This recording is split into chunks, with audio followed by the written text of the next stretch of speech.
Julien Moreau déambulait dans la rue animée de Paris, réfléchissant aux dernières paroles de sa mère, Marguerite, exprimant le désir de voir son fils fonder une famille. Élevé dans une maison où l'amour, l'éducation et la philanthropie étaient des valeurs centrales, Julien a hérité non seulement de la fortune de ses parents, des commerçants prospères, mais aussi de leur engagement envers l'aide aux autres. Malgré sa richesse, Julien tenait à la simplicité et à la gentillesse, des traits qui ont façonné son caractère sous la direction de sa vieille nounou. Ce soir-là, Julien retrouva des amis dans un restaurant élégant, une réunion décontractée pour se détendre. Alors qu'il riait et partageait des histoires, une figure attira son attention. Camille, une femme au charisme magnétique, lui rentra dedans accidentellement en passant. « Oh, excusez-moi, je suis tellement maladroite, dit-elle, avec un léger rougissement aux joues. « Non, je vous en prie, la faute est mienne. »« J'aurais dû être plus attentif, répondit Julien, ses yeux croisant les siens. Il y avait une étincelle immédiate, un intérêt mutuel qui semblait transcender la brève rencontre. Après s'être excusé, Julien, sur un coup de tête, suggéra « Permettez-moi de compenser cela. Puis-je vous inviter à dîner, comme une demande formelle d'excuse ?» Camille sourit, acceptant l'offre. « Yesara Ezravi. » Le dîner avec les amis de Julien se transforma en une soirée mémorable. Après le départ de Camille, Julien n'arrivait pas à la sortir de sa tête. Il savait qu'il y avait quelque chose de spécial en elle, quelque chose qui le poussait à vouloir la connaître davantage. Cette nuit-là, Julien dormit à peine, pensant à la femme qui, par un coup du destin, avait croisé son chemin. Le lendemain, Julien ne put résister et appela Camille, l'invitant à dîner, juste tous les deux cette fois-ci. Camille accepta avec enthousiasme, et ils se retrouvèrent au même restaurant où ils s'étaient percutés. Il était évident qu'il y avait une connexion forte entre eux, quelque chose que Julien n'avait jamais ressenti avec personne auparavant. Pendant le dîner, ils découvrirent de nombreuses affinités, notamment leur engagement envers la charité, quelque chose qui faisait partie intégrante de la vie de Julien. Il fut surpris d'apprendre que Camille consacrait également son temps à aider les moins fortunés, ce qui augmenta encore son admiration pour elle. Au fur et à mesure que la soirée avançait, Julien réalisa que Camille pourrait être la femme avec qui il voudrait partager sa vie. Il pensa aux paroles de sa mère, souhaitant le voir marié, et sourit en pensant que peut-être, juste peut-être, le destin commençait à répondre à ce souhait. À la douce lueur des bougies dansant sur la table, Julien et Camille se plongèrent dans une conversation fluide comme un paisible fleuve. Assis face à face dans un coin chaleureux du restaurant, ils se retrouvèrent pris dans un échange d'histoires et de rêves qui les rapprochaient de plus en plus. Julien, toujours réservé sur sa vie personnelle, trouva en Camille une auditrice empathique, dont les yeux brillaient d'un intérêt sincère à chaque mot qu'il prononçait. Il lui parla de son enfance, entourée d'amour et de privilèges, mais aussi des responsabilités qui ont forgé son caractère.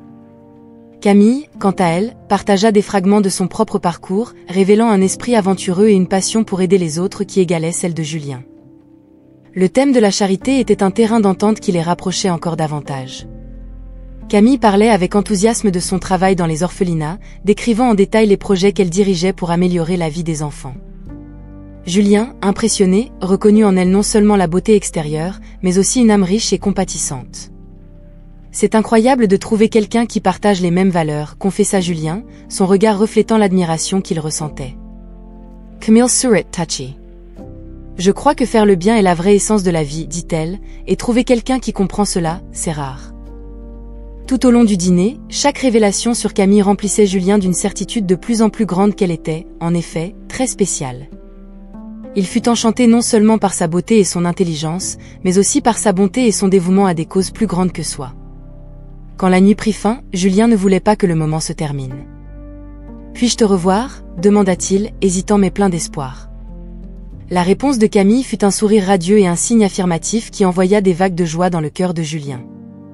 En sortant du restaurant, sous un ciel étoilé qui semblait bénir leur rencontre, Julien se sentait comme s'il marchait sur un nuage. La connexion entre lui et Camille semblait sortie d'un rêve, un de ces rêves dont on ne veut jamais se réveiller. Il dit au revoir à Camille avec une poignée de main douce, bien que chaque fibre de son être ne veuille pas la laisser partir.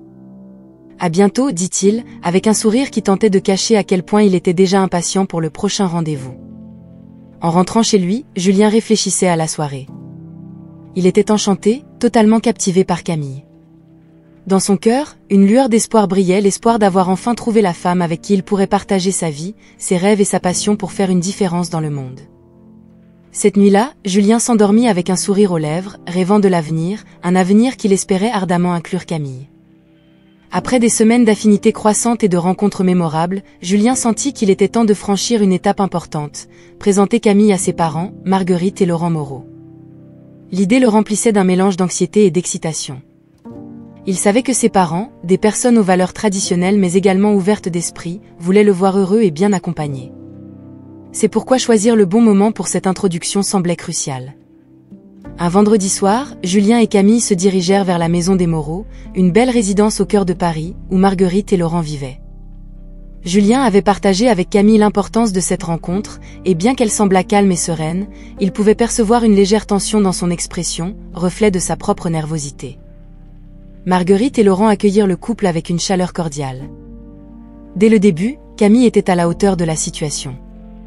Avec une élégance naturelle, elle salua les parents de Julien avec un mélange parfait de respect et d'affection, brisant la glace du premier rendez-vous avec sa sympathie et son sourire captivant.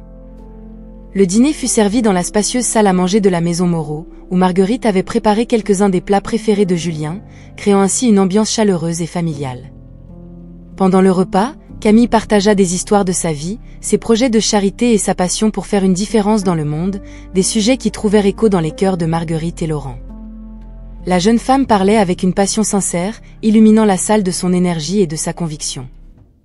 Laurent, toujours intéressé à connaître les amis et les intérêts de Julien, fut visiblement impressionné par l'intelligence et l'éloquence de Camille. Marguerite, pour sa part, observait l'interaction entre le couple avec un regard maternel, remarquant la façon dont Julien regardait Camille, un regard d'admiration et d'amour profond. Au fur et à mesure que la nuit avançait, il devint évident à quel point Camille s'intégrait bien dans la famille. Sa capacité à écouter attentivement, à répondre avec considération et à exprimer ses opinions de manière respectueuse conquit Marguerite et Laurent.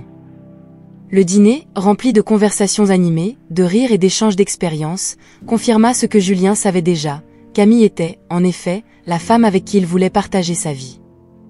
À la fin de la soirée, tandis qu'il se disait au revoir, Laurent prit Camille dans ses bras avec chaleur, murmurant un « et bienvenue dans la famille » qui la remplit de larmes de bonheur. Marguerite, avec un sourire illuminant son visage, promit à Camille que ce ne serait que le premier d'une longue série de moments heureux. Dans la voiture, en rentrant chez eux, Camille tint la main de Julien, exprimant sa gratitude et son soulagement pour le succès de la soirée. « Ils sont incroyables, Julien. Je me sens tellement bienvenue, dit-elle, sa voix tremblant d'émotion. » Julien, regardant Camille avec fierté et amour, sut que ce moment marquerait le début d'un nouveau chapitre dans leur vie, un chapitre rempli de promesses et d'espérances partagées. Au fil des jours devenant semaines, la relation entre Julien et Camille s'épanouissait, nourrie par une connexion profonde et des valeurs partagées.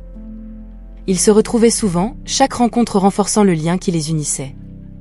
Les promenades au crépuscule le long des rives de la Seine, les dîners intimes dans de petits bistrots parisiens et les visites à des expositions d'art étaient devenus une routine, tissant une toile riche d'expériences partagées. Julien, toujours passionné par ses propres initiatives philanthropiques, se sentait inspiré par l'engagement de Camille envers la charité. Il admirait la manière dont elle consacrait son temps et ses ressources à des causes nobles, en particulier son travail avec les orphelinats. Cette admiration se transforma en action lorsque Julien décida de soutenir les causes de Camille avec des dons financiers généreux. Pour lui, il ne s'agissait pas seulement de soutenir les passions de Camille, mais aussi d'investir dans l'avenir qu'ils envisageaient de construire ensemble. Un jour, alors qu'il planifiait une visite dans l'un des orphelinats aidés par Camille, Julien exprima son désir de contribuer encore davantage. « Je vois à quel point ces projets sont importants pour toi et pour les enfants. Je veux en faire partie, Camille. Construisons ensemble cette expansion, dit-il, son regard empli de détermination et d'amour. » Camille, touchée par la générosité et l'engagement de Julien, ressentit une vague d'émotion. « Julien, t'avoir à mes côtés dans cette aventure dépasse tout ce que je pourrais demander. Ton aide va changer des vies, répondit-elle, ses yeux brillants de larmes de gratitude. À ce moment-là, un nouveau niveau d'intimité et de partenariat fut scellé entre eux, basé non seulement sur l'amour romantique, mais aussi sur la passion partagée de faire une différence dans le monde. Les projets pour l'avenir commencèrent à prendre une forme plus concrète. Les conversations sur les projets de charité évoluèrent en discussions sur les rêves personnels, les désirs et ce qu'ils imaginaient pour leur vie ensemble. Julien et Camille parlaient d'eux où ils aimeraient vivre, combien d'enfants ils aimeraient avoir et comment ils équilibreraient leur carrière avec leur vie familiale. Chaque conversation, chaque plan, renforçait l'idée qu'ils étaient destinés à partager un avenir. Dans cette période d'amour grandissant, Julien et Camille ne sont pas seulement devenus des partenaires romantiques, mais aussi des alliés dans des missions altruistes. Ils organisaient des événements de collecte de fonds, visitaient régulièrement les orphelinats pour passer du temps avec les enfants et planifiaient de nouveaux projets pour étendre la portée de leurs actions charitables. La relation entre Julien et Camille était un témoignage du pouvoir de l'amour combiné à un but partagé. Ils ont prouvé qu'ensemble, non seulement ils pouvaient construire une vie pleine de bonheur et d'accomplissement personnel, mais aussi laisser un impact positif sur le monde qui les entoure. L'amour entre eux était une force motrice pour le bien, un amour qui grandissait et se renforçait chaque jour. Un après-midi d'automne, le ciel de Paris était teinté d'un gris mélancolique, annonçant l'arrivée d'une pluie froide. Julien et Camille, bras dessus bras dessous, sortaient d'une petite boulangerie dans le Marais, un quartier réputé pour ses rues étroites et son atmosphère bohème.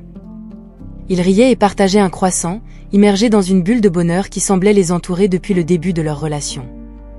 Cependant, ce contentement était sur le point d'être mis à l'épreuve.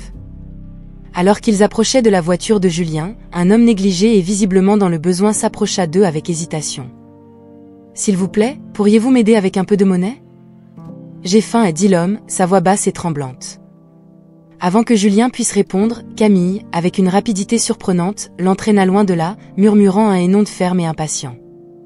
Sa réaction fut si rapide et froide que Julien fut momentanément paralysé. Se tournant pour la regarder, il vit une expression sur son visage qu'il n'avait jamais vue auparavant, un mélange de dédain et d'impatience.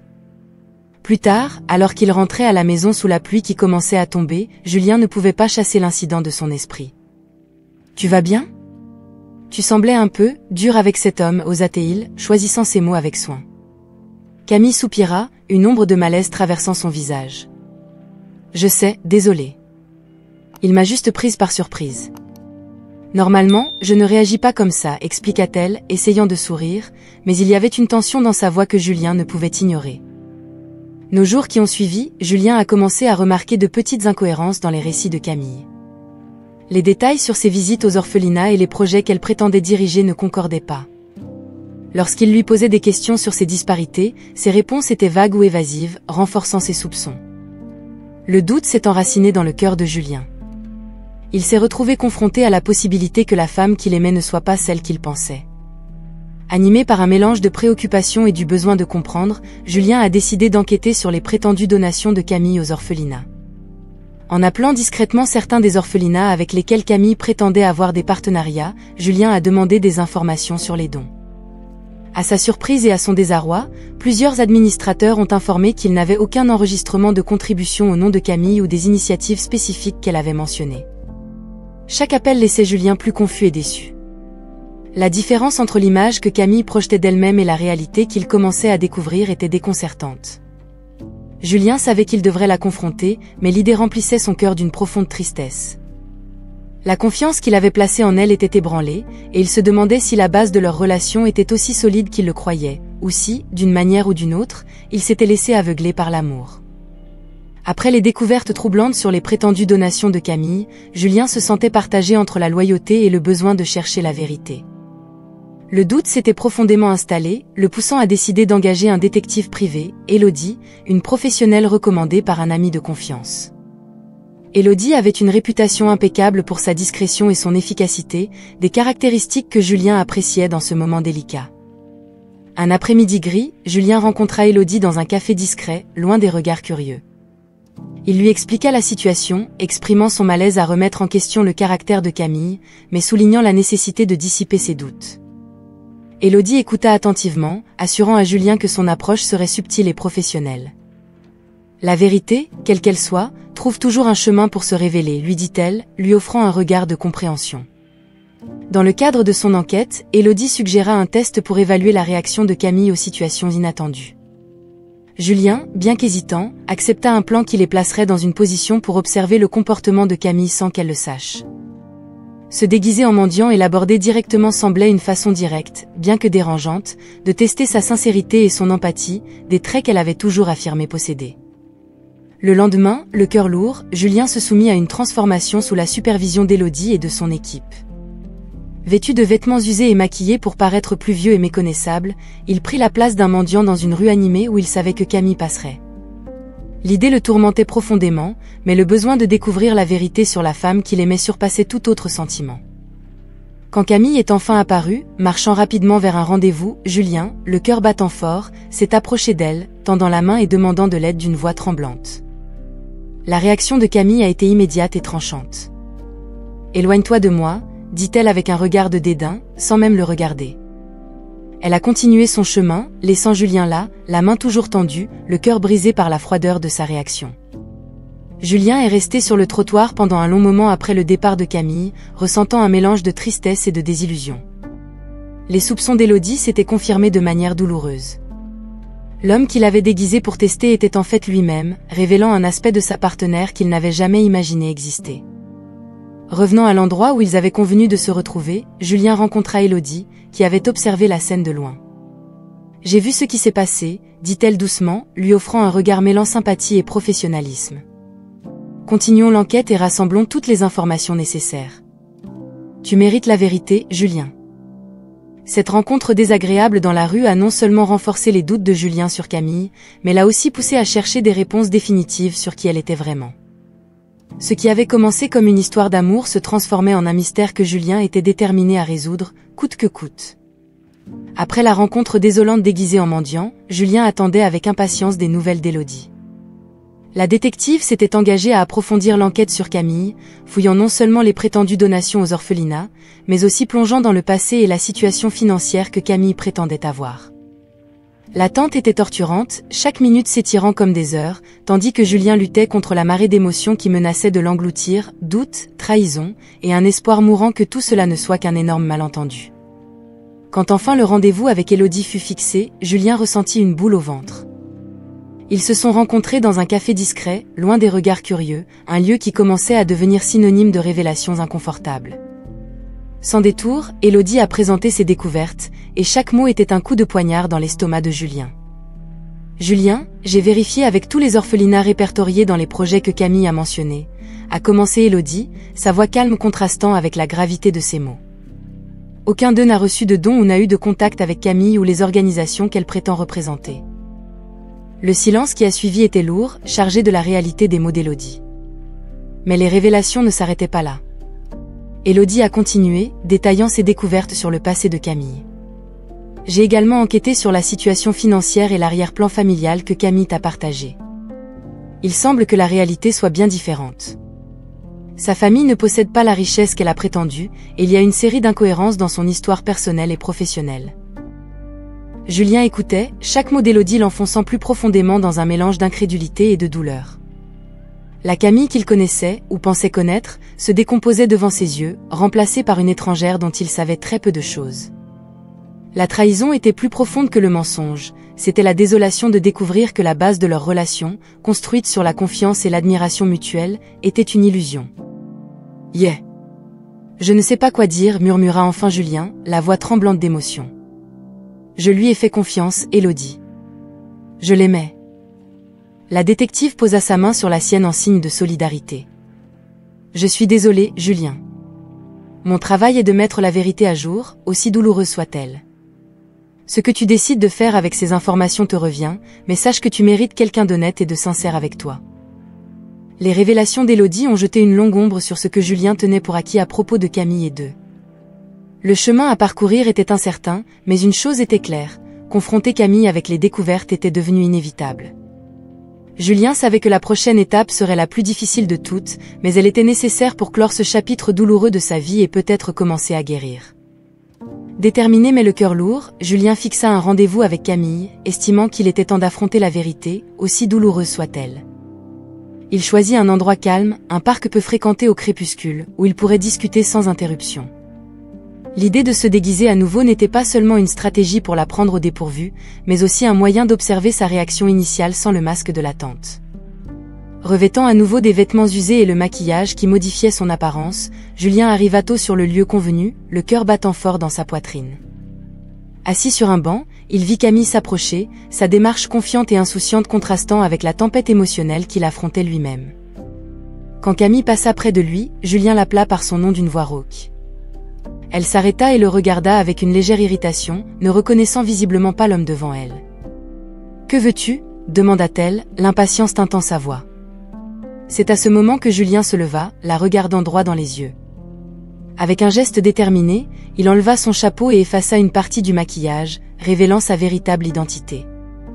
La réaction de Camille fut un choc absolu, ses mains volant à sa bouche tandis qu'elle reculait d'un pas, la compréhension et la peur soudaine se reflétant dans ses yeux.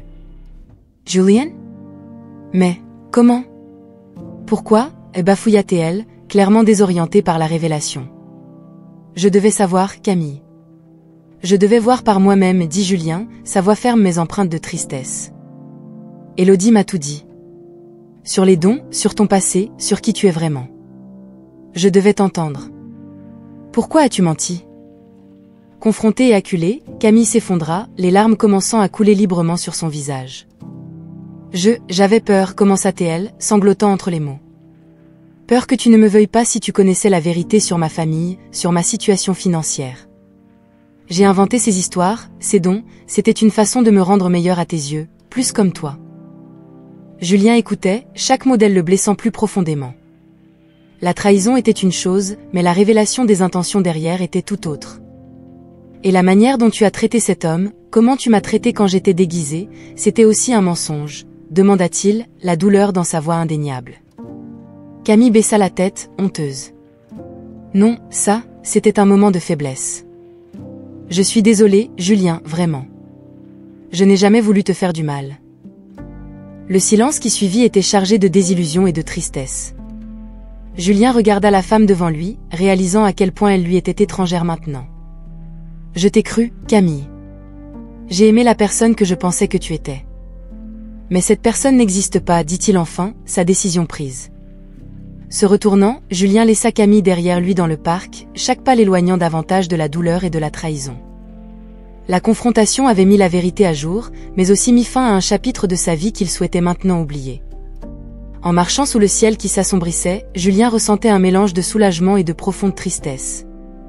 La vérité était libératrice, mais le prix de la liberté, dans ce cas, était un cœur brisé. Après la révélation douloureuse dans le parc, Julien se retrouva à marcher de retour chez lui sous le voile de la nuit, chaque pas résonnant du poids de la désillusion qu'il portait dans son cœur. La vérité sur Camille avait été exposée, laissant derrière elle un vide profond.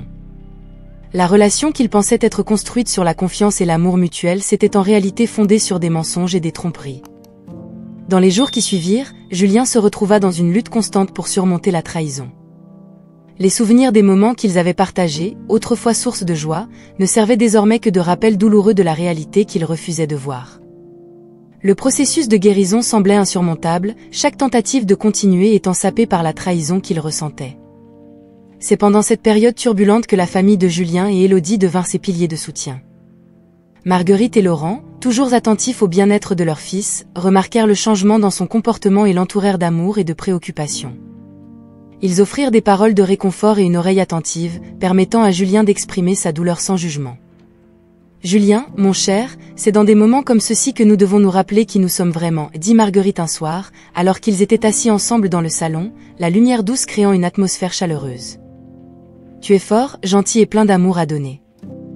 Ne laisse pas les actions de quelqu'un d'autre définir ton cœur. » Laurent, pour sa part, a souligné l'importance d'apprendre des expériences, même celles qui apportent de la douleur. La vie est faite de hauts et de bas, mon fils. Il nous incombe de trouver la sagesse dans les chutes afin de nous relever plus fort. Élodie s'est également révélée être une amie inestimable pendant cette période. La détective, qui avait été engagée pour révéler la vérité, est finalement devenue une confidente et une conseillère. Ses visites fréquentes n'étaient plus seulement une affaire, mais plutôt une compagnie offrant à Julien une présence qui comprenait, dans une certaine mesure, l'étendue de sa douleur. « Tu vas surmonter ça, Julien. Avec le temps et la patience, tu retrouveras la paix. » Élodie l'encourageait lors d'une de leurs rencontres dans un café tranquille de la ville. Sa présence, calme et compréhensive, fut un baume pour les blessures émotionnelles de Julien. Peu à peu, avec le soutien de sa famille et d'Élodie, Julien commença à entrevoir un chemin vers la guérison. Il se consacra à ses passions, se tournant vers le travail philanthropique avec un zèle renouvelé, trouvant dans l'aide aux autres un but qui comblait le vide laissé par Camille. Le chemin de récupération de Julien fut marqué par des réflexions profondes sur la confiance, l'amour et la résilience de l'esprit humain. Bien que le processus fût lent et parfois douloureusement solitaire, il apprit à apprécier encore plus ceux qui étaient restés à ses côtés dans les moments les plus sombres. Les cœurs brisés peuvent être guéris, Julien découvrit, mais les cicatrices resteraient comme des rappels de sa capacité à surmonter l'adversité et à trouver de l'espoir dans la désolation. Au fil des jours devenant semaines, Julien trouva dans le travail et les œuvres de charité un refuge contre la tempête émotionnelle laissée par sa relation avec Camille. Le dévouement à des causes plus grandes que ses propres chagrins lui offrait non seulement un sentiment de dessein, mais aussi une distraction bienvenue des pensées sombres qui, de temps en temps, le tourmentaient encore. Avec le temps, sa passion pour faire la différence dans la vie des moins fortunés se renouvela, le poussant à lancer de nouveaux projets philanthropiques avec un enthousiasme qu'il n'avait pas ressenti depuis des mois. Julien se plongea dans la planification d'une campagne de collecte de fonds pour construire de nouvelles installations pour un orphelinat qu'il soutenait depuis longtemps. L'énergie et l'enthousiasme qu'il consacrait à ces initiatives apportaient non seulement des avantages tangibles aux communautés qu'il servait, mais contribuaient également à guérir son propre cœur, morceau par morceau. Durant cette période de reconstruction, la présence d'Élodie dans sa vie devint de plus en plus significative. La femme qui était initialement entrée dans sa vie en tant que détective engagée pour révéler la vérité sur Camille se transforma peu à peu en une amie intime, une compagne constante dont l'empathie et la compréhension étaient des sources de réconfort et de force. Ce qui avait commencé comme des réunions professionnelles évolua en rencontres régulières, où ils partageaient depuis des conversations informelles sur la vie quotidienne jusqu'à des discussions profondes sur les rêves, les espoirs et l'avenir. Élodie, quant à elle, nourrissait en silence des sentiments pour Julien, admirant la façon dont il affrontait l'adversité avec dignité et se consacrait à aider les autres. La bonté innée et la résilience de Julien l'attiraient, mais elle hésitait à exprimer ses sentiments, craignant que toute avance ne complique la récupération de Julien ou ne mette en péril l'amitié qu'il valorisait tant. Julien, encore en train de guérir des blessures du passé, commença à réaliser la profondeur de la connexion qu'il partageait avec Élodie. Elle devint une partie essentielle de sa vie, quelqu'un qui le comprenait d'une manière que peu de gens pouvaient. Leurs conversations, remplies de rires sincères et de moments de silence confortables, étaient des points forts dans leur journée, apportant de la lumière dans les moments de ténèbres qui, parfois, le hantaient encore. Le nouveau départ de Julien ne fut pas marqué par un moment d'épiphanie, mais par une série de petits pas, chacun le rapprochant davantage de la douleur du passé et plus près d'un avenir prometteur. Avec Élodie à ses côtés, il commença à se permettre d'éprouver à nouveau de l'espoir, s'ouvrant à la possibilité de nouveaux départs, non seulement dans son travail et ses missions philanthropiques, mais aussi dans son cœur. Ce chapitre de la vie de Julien était celui de la guérison, de la croissance et de la découverte que, même dans les moments les plus sombres, il y a toujours une lueur d'espoir, parfois là où on l'attend le moins. Alors que les saisons changeaient, apportant avec elles la fraîcheur du printemps, la relation entre Julien et Élodie connaissait également une transformation délicate et profonde. Ce qui avait commencé comme une amitié forgée dans les moments les plus difficiles de la vie de Julien se déployait progressivement en quelque chose de plus significatif et beau. Les rencontres décontractées et les longues conversations, autrefois marquées par le besoin de réconfort et de compréhension, commençaient à prendre de nouvelles nuances, teintées de la promesse de quelque chose de plus. Julien, dont le cœur avait été marqué par la trahison et la douleur, trouva en Élodie non seulement une amie fidèle, mais aussi une âme sœur partageant ses valeurs et ses rêves les plus profonds. Les qualités qu'il admirait tant chez elle, sa compassion, son intelligence et son dévouement à faire le bien, reflétaient les aspirations de son propre cœur. Avec le temps, il commença à réaliser que son bonheur n'était plus seulement défini par les projets qu'il menait ou par l'impact qu'il avait sur le monde, mais aussi par les moments partagés avec Élodie. C'était dans leurs rires partagés, dans les regards échangés sans mots, et dans le réconfort du silence partagé que Julien trouvait la paix qui lui échappait depuis si longtemps. Chaque rencontre avec Élodie semblait confirmer le sentiment croissant qu'il était enfin prêt à rouvrir son cœur, à explorer la possibilité d'un nouvel amour. De son côté, Élodie, qui avait accompagné Julien dans son voyage de guérison, se retrouva également confrontée à la profondeur de ses propres sentiments pour lui. L'hésitation initiale à révéler son cœur fut progressivement remplacée par la certitude que ce qu'ils ressentaient l'un pour l'autre était une base solide pour un avenir ensemble. Le respect mutuel, l'admiration et l'amour qu'ils avaient cultivés au milieu des circonstances les plus improbables devinrent le fondement sur lequel ils souhaitaient construire quelque chose de durable. C'est par une après-midi ensoleillée de printemps, alors qu'ils marchaient côte à côte dans un parc fleuri, que Julien prit l'initiative d'exprimer ses sentiments. « Élodie, commença-t-il, sa voix tremblante devant la magnitude du moment, ces dernières semaines et mois, tu es devenue une part indispensable de ma vie. Je ne peux pas imaginer mes jours sans toi. Il y a quelque chose de très spécial entre nous, et je pensais, j'espérais, que peut-être tu ressens la même chose. » En le regardant, les yeux d'Élodie brillèrent d'émotion et d'amour. « Julien, moi, oui, je ressens, répondit-elle, sa voix douce chargée d'émotion. Tu m'as apporté de la lumière quand tout semblait sombre, et être à tes côtés est où je trouve mon plus grand bonheur. À ce moment-là, avec le monde autour disparaissant dans un flou de couleurs et de lumière, Julien et Élodie échangèrent leur premier baiser, scellant la promesse d'un nouveau départ. C'était un baiser qui parlait d'espoir, de guérison et de la douce promesse d'un nouvel amour. À partir de ce jour-là, Julien et Élodie se lancèrent ensemble dans un nouveau voyage, explorant les joies et les défis d'une relation construite sur la solide base de l'amitié, du respect et de l'amour partagé. Julien réalisa qu'en Élodie, il avait trouvé quelqu'un avec qui il pourrait vraiment être heureux, quelqu'un qui non seulement partageait ses valeurs, mais aussi rêvait avec lui d'un avenir rempli d'amour et de réalisations communes. Au fil des saisons qui se succédaient, marquant le rythme constant de l'écoulement du temps, Julien et Élodie consolidèrent les liens de leur relation nouvellement découverte. L'amour entre eux, qui avait germé des cendres de cœur autrefois blessés, grandit robuste et fleuri, un témoignage vivant du pouvoir de la résilience du cœur humain et de la capacité de renouvellement de l'amour. La décision d'officialiser la relation vint naturellement, comme un fleuve trouvant tranquillement son chemin vers la mer. Pour Julien, demander Élodie en couple n'était pas seulement une étape formelle, mais une déclaration de son engagement et de la profondeur de ses sentiments pour elle. C'est lors d'un dîner intime, à la lueur douce de bougies dansant au rythme d'une brise légère, que Julien partagea son désir de construire un avenir aux côtés d'Élodie. Élodie, être avec toi m'a appris la vraie signification de l'amour et du bonheur, commença Julien, sa voix chargée d'émotion. Tu m'as montré que même après la douleur et la désillusion, il est possible de trouver un véritable amour. Je veux passer le reste de mes jours avec toi, partageant nos joies, surmontant les défis ensemble et construisant une vie remplie d'amour. Acceptes-tu d'être ma partenaire, non seulement aujourd'hui, mais tous les jours à venir? Avec des larmes de bonheur brillant dans ses yeux, Élodie répondit sans hésitation. Oui, Julien, j'accepte. Je ne peux pas imaginer ma vie sans toi. Ensemble, nous pouvons affronter tout ce que la vie nous réserve. La célébration de l'amour de Julien et Élodie, bien qu'intime, fut profondément significative. Ils choisirent de partager ce moment avec leur famille et leurs amis les plus proches, ceux qui avaient soutenu et cru en leur capacité à trouver à nouveau le bonheur. L'union de Julien et Élodie était plus qu'une simple formalisation d'une relation, c'était la célébration de l'amour vrai, construit sur les fondations inébranlables de l'honnêteté, du respect mutuel et de la compréhension. Le voyage de Julien, de la douleur de la trahison à la découverte d'un amour renouvelé aux côtés d'Élodie, lui a enseigné des leçons précieuses sur la vie et l'amour. Il a appris que le bonheur n'est pas une destination à atteindre, mais un voyage marqué par des moments de joie et de défi. La vraie force réside dans la capacité de rester ouvert à l'amour, même lorsque le chemin à parcourir semble incertain. Le dernier chapitre de l'histoire de Julien n'est pas un adieu aux adversités de la vie, mais une reconnaissance que, armé d'amour, de foi et d'espoir, il est possible de faire face à n'importe quelle tempête. Julien et Élodie, unis par l'amour qu'ils ont trouvé l'un envers l'autre, regardaient vers l'avenir avec optimisme, prêts à se lancer ensemble dans la plus belle de toutes les aventures, la vie partagée, remplie d'un amour vrai et d'infinies possibilités.